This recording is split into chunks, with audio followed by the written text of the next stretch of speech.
Alright guys, in today's video, I'm going to be teaching you how to make this super sleek concealment mirror. If you follow the channel, you know that I love anything that involves a hidden compartment. And the great thing about concealment builds is you can store anything that you would like in there. Firearms, money, passports, just really anything that you want to conceal. And as an example around the shop, one of my favorite things to conceal is the one tool in our shop that disappears like socks, the 10mm socket. But all jokes aside, this is a really easy build that was super fun to make. So let me teach you how I did it. For this square concealment mirror, we are going to start out by building our frame. I'm just going to be using a 3/4 by 96-inch common board. And we'll be ripping this board down to different sizes, but we all know that there's no such thing as a straight board anymore.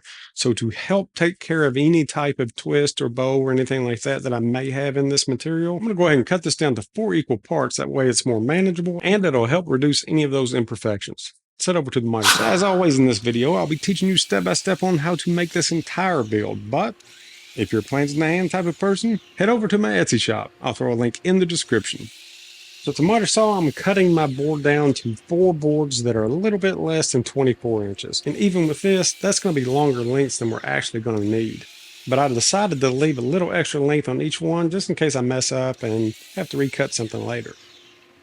And as always, before I get started, I'm going to throw on my RZ mask. If you are interested in one of these awesome new RZ M3s, make sure to check out the link in the description and use that discount code. We're going to cut 3 different strips out of each one of these boards. The first strip is going to be 2 1/4 inch wide. The second strip is going to be 1 3/4 inch. And for the third one, we'll use what's left to make a 1/4 inch thick by 1 inch wide strip. Anytime you're making thin cuts against your fence, make sure that you follow through with your push stick to prevent kickback, or you could always take a larger piece of wood and cut your thin strips off of the outside. And for that last cut, that is a 1/4 inch by 1 inch. So all that I'm doing is cutting what's left down to 1 inch. I'll turn my part onto its side. I'll set my saw for a 1/4 inch and make my cut. Alright, so now that we have our strips cut, let's go ahead and add a profile to our trim. Typically things like this would be done on a shaper, but you can also do it on a table saw. So to start with, on one of my 2 1/4 inch boards, I'm going to measure in 3/8 of an inch from this side. And I'll be using this as a guide to set my fence once I get my blade angled. And speaking of that, I'll go ahead and raise my blade up to about 1 3/4 inch and then set it at a 14-degree angle. Now with the blade set, I can use the fence to align my blade with the 3/8 inch mark. Once we have that set, let's go ahead and lock everything down and start making our profile.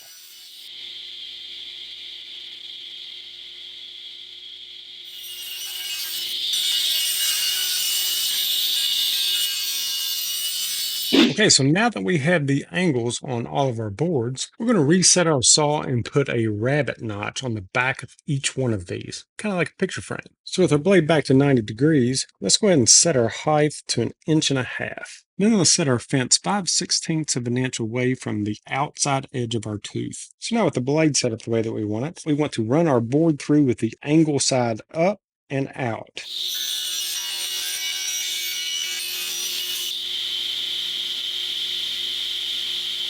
So at this point, this is what they should be looking like. Now we have one final step for this piece of trim, and that's going to be removing this part of the material, which will make our rabbet. So let's go ahead and lower our blade down to 1/4 inch in height, and then we'll set the fence to where the outside edge of the blade will meet up with the outside edge of the first cut that we have made, removing the material on the inside. In a lot of cases, the blade thickness is right around 3/16 of an inch, but just to be on the safe side, I like to line things up by eye.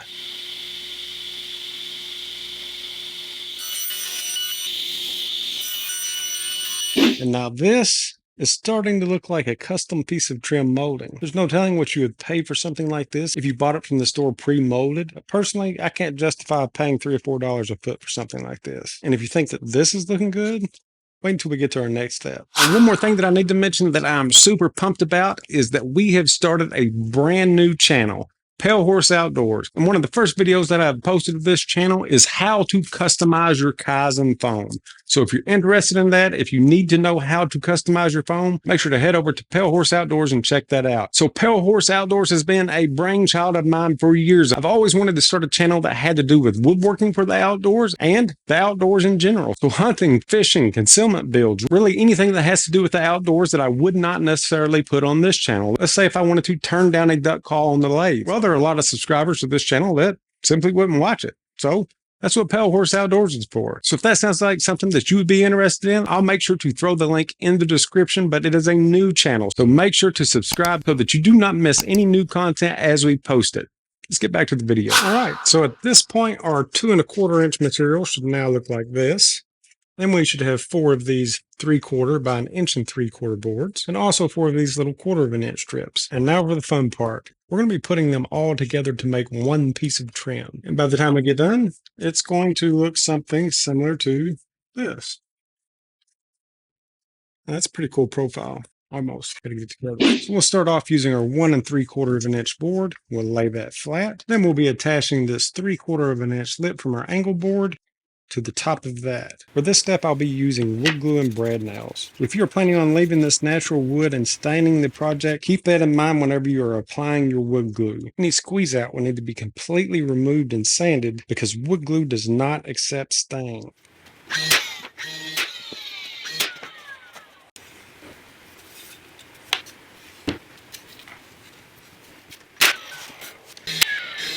I'm just using 1-inch brad nails, and you don't have to put that many in. The main purpose for now is to hold this material into place while the glue dries. Once that glue dries, the wood's not going anywhere. And the last step, and probably the most important as far as getting this perfect, is attaching our 1/4 inch material. And the purpose of this material is going to be to create a second rabbet here. And this is where the mirror will actually sit, and the rest of this inset will be used as backing support.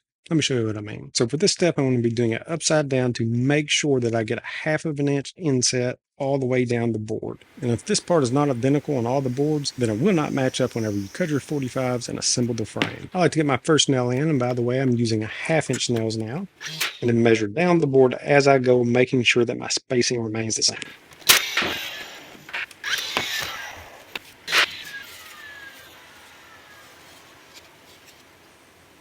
And then just repeat that for your other 3 boards.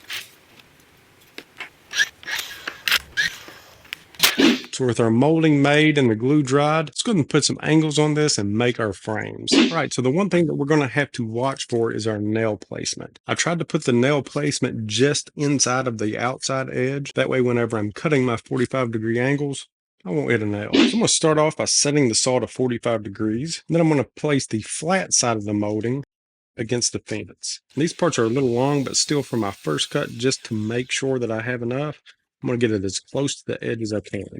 So to make the left-hand cut, I'll just reverse the 45, making sure the longest points of this board are 18 7/8. And now we have our first cut piece of custom molding. Looks pretty good. Now let's go ahead and repeat this step for the other 3 pieces.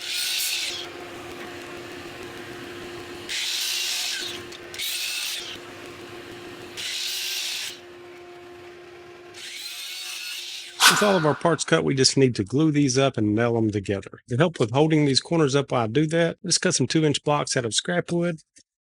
I'll just slide it right underneath that edge, and it'll hold it in place. So now I can work with it without it trying to move all over the place. So to start with, I'm just going to make sure that I have glue on all of my corners.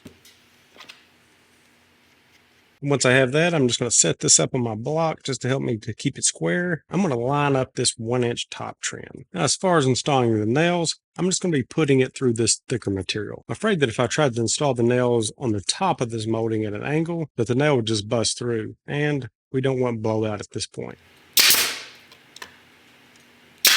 So again, right now, I'm just putting a few nails in each one of these corners. Yes, the top can move just a bit, but again, once that glue dries, we'll be fine. Plus, in an upcoming step on the inside, we're going to be tying all this together anyway. Now, you can throw a strap clamp around this if you'd like, or a couple of bar clamps, but we'll let this dry. And while this is drying, I'll be adding stainable wood filler to any of my nail holes. We'll be sanding all of this stuff off here in a bit. So now that our glue's dry, we just need to sand this thing up. While I'm doing this, I'm just going to remind you to check out our Patreon community and our Discord channel. Both are still growing like crazy, and if you're interested in learning a little bit more about it, I'll throw a link in the description. Now that we have everything sanded, it would be time for you to add your stain or paint. All of the wooden parts that you see now will be the only parts that will be seen once we're done. Alright, so while that is drying, we will move on to our mirror. And for this part, you're going to need some gloves. So you don't see me wear gloves much on this channel, because typically I do not like to wear gloves around anything with moving parts. I guess it's just something about growing up in a sawmill. But I went to my glove drawer and found this. These are all the gloves that I have. Left hand, left hand, left hand, left hand, left hand, and one right-handed glove. I want to know who is the one-armed right-handed person that's been coming to my shop and stealing all my right-hand gloves. I guess it's kind of like the sock thing, but does anybody else have this issue? You wear gloves, you wear both at once. So why in the world would I have a pile of only left-handed gloves? Anyway, I'll pick a couple of these and make them work. And really the only reason why I'm wearing gloves for this is because I'm going to be taking apart this mirror. This is the cheapest way that I found to buy mirrors. And this is from Walmart. So this is a $5 mirror. The sides of it, I mean, it's just very cheaply made, but it's a mirror. It says that it is a 16 by 16, but that's counting the outsides here. By the time we're done with this, it's only 14 and a quarter by 14 and a quarter. Behind this paper, the mirror is hot glued to this trim. So you can either heat it up with a heat gun once all this paper is gone, or you can just break apart the trim and peel off the hot glue. More than one way to skin a cat, not literally. So if any PETA people out there, I'm not skinning cats. But I will hang on to this little sawtooth hanger here. Even though it's a cheap mirror, that thing will come in handy for something. Maybe Walmart hid something valuable behind this. Nope. It's piece of tape. But you can see what I'm talking about now with the hot glue.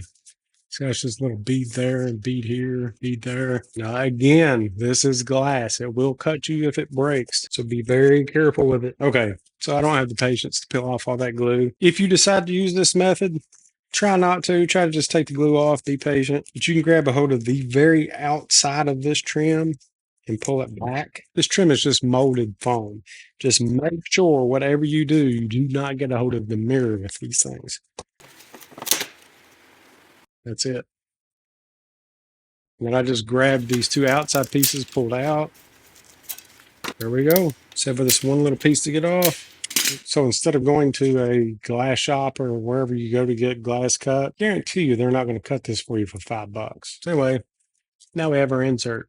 So now that we have our frame painted up and it's dry and we have our mirror ready to go inside, we need some back support for that mirror because whatever we have in here, we don't want someone just breaking the mirror and getting to it. So I'm going to put a 1/2 inch piece of plywood inset behind that mirror, and then we will need the back mounting board that this thing will actually hinge on and cover up. So let's head over to the table saw. So for the inside behind the mirror insert, I'll be cutting a 1/2 inch plywood square at 14 3/8 by 14 3/8. And then for the back mounting wall plate, it is going to be a 17 by 17 inch square. Once you get those cut, you could paint these if you would like, or you could just leave them natural. So now that we have those cut, I went ahead and painted mine. While I'm waiting for that to dry, I'm going to go ahead and prepare my frame for hinges. It really doesn't matter which side your hinges go on, just try to avoid knots and things like that, because there's going to be a lot of pressure on these hinges. So I'm going to put my hinges on this side. So now that you know the side that you want to put the hinges on, we just need to counterbore our holes for our hinges. Typically, I would use my Craig hinge jig. But since I do not have room in here for this jig, I'm just going to use the bit. In case you do not have one of these jigs, this is a 35mm Forstner bit, which will be the perfect size to inset your hinge. The one thing that we do want to make sure of is that we do not drill our hole too deep. We only want to bore the hole out the thickness of the hinge, which if you use hinges like this, I'll throw a link in the description, they're only 3/8 of an inch deep. So if you're using the bit from the Craig jig, 3/8 will be the very bottom of this tooth. So I'm just going to use that as reference. If I did not have that right at 3/8, I would put a little piece of tape or just draw a line around this. Now, as far as the placement for these hinge bores, I'll be measuring 3 inches in from each side and 7/8 of an inch up. And once you have those marked, you can use a screw or whatever you would like, but go ahead and make a pre-drilled divot. And what this is going to do is keep that bit from walking whenever it first starts. And yes, in hindsight, it would have been a lot easier to do this before I assembled the frame, but I didn't. So doing it this way. Now with everything marked, the only thing left to do is start boring. It's best to do tasks like this slower and check multiple times because it's a lot easier taking extra wood off than putting it back on. And then we'll just repeat this process for our second side. So now we have our counter bores for our hinges, and you can tell this one, I just had to add a little paint to it. See how it's all chewed up? Hit a pin knot with that bit and it pulled it out of my pre-sink hole that I put there and chewed up the edges. So I stopped there, remeasured, and made a new one. You could easily fill these edges in with wood filler, repaint this section if you would like, but there's going to be a hinge that goes over this, so I'm not too worried about it. Okay, so now that our frame is ready for our hinges, let's go ahead and install the hinges into the frame while we are here. And before you put your second screw in, just make sure that your hinge is square.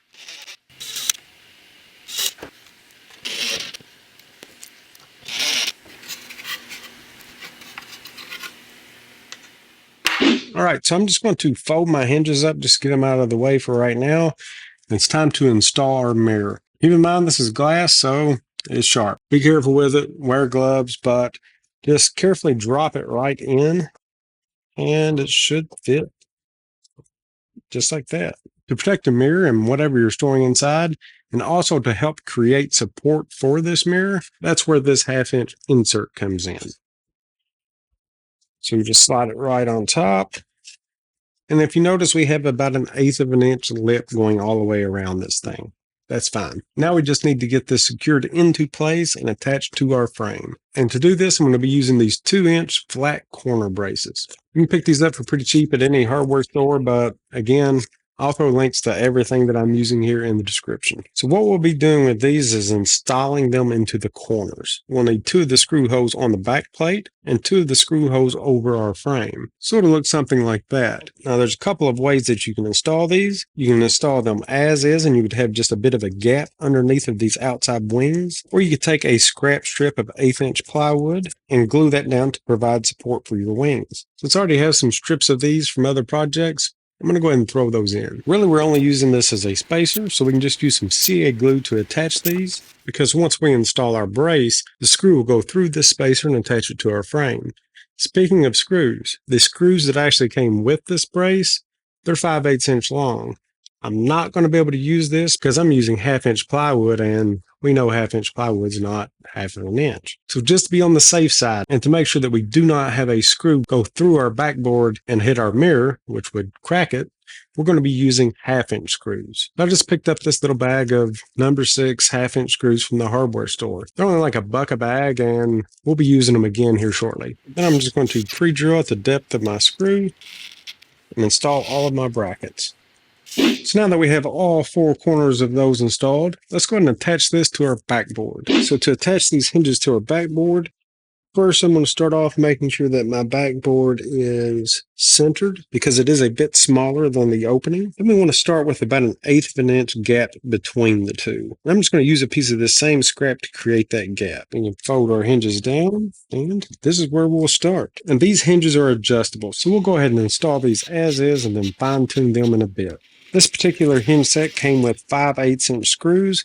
Again, our backing is only 1/2 of an inch thick, but with the added thickness of the hinge, the screw does not stick out of the back. For some reason, if your hinges came with longer screws, or you put your first one in and it sticks out of the back, go ahead and switch all of those out with the 1/2-inch screws that we used earlier. So with the hinges installed, now we can get a little closer look at our adjustments. So the first step in making your hinge adjustment is to lay your backboard on a flat surface as it would be on a wall, and then try to close the door. If you notice the backboard trying to raise, like it is here, that means that the edge of your molding is hitting the wall, and we don't want that because it's going to leave big scratches on the wall. So we'll raise this up until it no longer raises the backboard. So this is the gap that we're wanting to get rid of. Center screw, we'll give it adjustment until it touches the bottom. Do the same thing on the other. Okay, we'll try to close, and you see how it's still wanting to lift. So I'm going to give it another little quarter turn here. Then you'll just keep making these adjustments until it no longer hits. And you can fine tune your left to right adjustments using these 2 outer screws until all of your spacing is perfectly centered. Now we'll go ahead and pre-drill our holes for mounting. Since this will be opening quickly, it really needs to be installed into studs. And since studs are typically at 16-inch centers, our 4 install holes will be 1/2 of an inch from each side. For some reason, if you can only mount this using 1 stud, make sure that you have several mounting screws going into that stud. I'll be putting mine 1.5 inches from the top and the bottom on both sides, and 1/2 of an inch in. So now I have these 4 holes pre-drilled just for reference. If you would like, you could put 6 just by adding an extra one in the middle of each side. With our mirror facing down and the backing sticking up, I'm going to install this RFID lock. There's several different versions of this. This one can run off of an RFID card, or you can also get the Bluetooth version that can just unlock from your phone, or like you've seen in other builds that I've done, you can get the type that actually unlocks using your fingerprint. But the dimensions that I'm about to give you, I know for sure works with this style. And again, this style you can get with just RFID or RFID and Bluetooth. This is the way that it's going to come. For some reason, if it has two of these in there, choose the thinner of the two, but that's all that it will do. Once this is mounted, this lock will go in, and then you're locked. The only way to unlock this is using the card or the Bluetooth on your phone if you've installed that version. So I ran into just one tiny possible issue whenever I was prototyping this out. The screws that come with this, when they're in place and they go down into this little divot, I take a quick measurement of that. It is like exactly to the point of touching this glass. I don't want to get it that close. It may not hurt anything ever, but just to be on the safe side, what I'm going to do to gain a 32nd of an inch is install one of these little flat washers. These things are only about a 32nd of an inch thick, but what it will do is keep this tapered head from going down into that slot, giving us about a 16th of an inch leeway. So better safe than sorry. You probably have a million of these things laying around the garage, or go to any hardware store and pick them up for a couple of cents a piece. Okay, so the first thing that I'm going to do to install this RFID lock, with the pin in the lock, you have exactly 1.5 inches of space, which is pretty much exactly what we have to work with. So works out great. With it in this orientation, with the pin hole to the left or the opposite of our backboard, from this edge, I want the back of the unit 3 5/8. Side to side, I want 7 1/8. Once we have those in place, we can go ahead and install our screws. And then I'll install my locking pin onto the back. To make things a bit easier, I just took a piece of double-sided tape, that's what this yellow thing is here, and put it on the back. So that's what it looks like from the front, and double-sided tape. So I'm just going to peel back my double-sided tape and put it in and square it up, and then just simply shut this top, and hopefully I'll unlock it and it'll be stuck in place. This is just a lot faster than measuring it all out. Just slide this underneath, heard the beep, and voila. This is where our pin needs to go. So I'm just going to throw a couple of screws in this. Because of the extra thickness of this pin mount, the 5/8 screws will work for this, so we don't have to shim anything or change anything up. That's what it looks like closed. Blue cheese, which I don't have my struts in yet, but I know it's right here is my RFID. Pop and open. Now that we have all this lined up, let's go ahead and install our struts or gas springs. So if you've watched any of my other concealment videos, you know I like to build like a fake wall or stand just so I can kind of fine tune everything as if it were actually on a wall. So that's what I've done here. Before I attach these springs, I'm going to go ahead and mount this to my stand.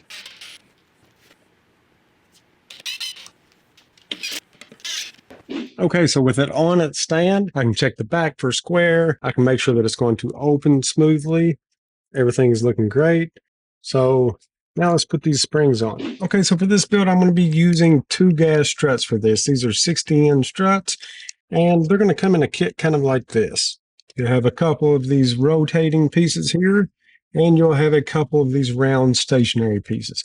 We're going to put these round pieces in first, but just in case you're interested in building one of these, the place to get all of my hardware and locks from was nice enough to put all of this stuff together into one kit just for this build, so I'll throw a link to that in the description. So starting with these round pivot points, and they will be placed on the inside closest to the hinges on the bottom and the top. So starting on the bottom, I'm going to measure 1/2 inch to this outside edge of the hardware, and then 1/2 inch in from the outside. And then with that in place, I'll install my 3 screws and repeat this for the top one. So now with those in place, let's go ahead and install these struts. I'm going to go ahead and attach the cylinder side to the bracket that we just put on. And then to install the opposite end, we'll take our second bracket, slide it into place. From the inside edge, I'm going to measure over 9.5 inches to the outside of this bracket. So the bottom of this bracket is flush with the bottom of our backing, and then the right side edge of the bracket is 9.5 inches from our inside corner.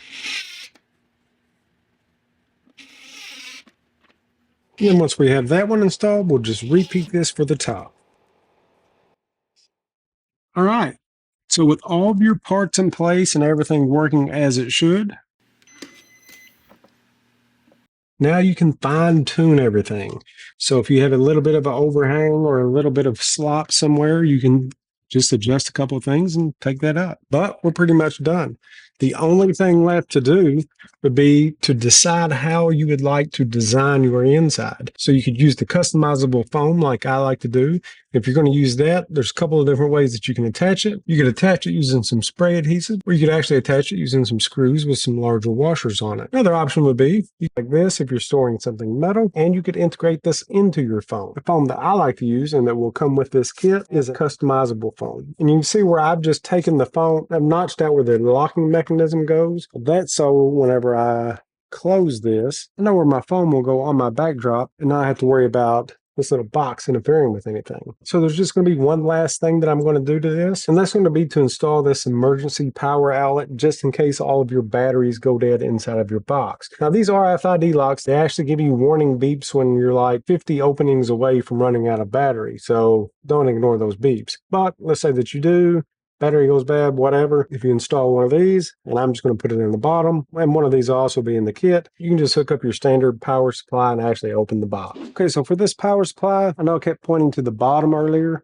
but if you're hanging this at like typical eye height level, then you may not want it on the bottom. So it's up to you. They're super easy to install. You can put it on the bottom or the top. For mine, I'm going to put it on the top. You'll have one end of this cord that will look like this, and then the other side will stay connected to your box. So I'm going to install mine 2 inches from the top edge, and then I'm going to measure in 1.25 inches. And then from that mark, I'm going to drill a 5/16 hole. And this will slide through that hole. You'll install the 4 screws that come with it. Then I would just take this cord and run it around the edge. And this is what it looks like from the top. Again, not noticeable at all. If you wanted to add a little bit of gray touch-up paint to the top, you could do that. Again, it really just depends on where you will be hanging this, whether it will be high on a wall or whether it will be lower. But where you install, it's up to you. The way that we have designed this mirror, it is not very thick. It is not noticeable at all as being a piece of concealment furniture. But it is. Well, I hope that you have enjoyed this build as much as I did figuring out how to do it. But ever since I was a little kid, I've always been intrigued by anything with a hidden compartment, so why not a mirror? And another option that you could do with this is you could easily put shelves in this. You could only make them about 1.5 inches thick, but it would be plenty if you had like a little lip on it or notches where you could store passports or money or whatever you would like. But any type of a build with a hidden compartment, count me in.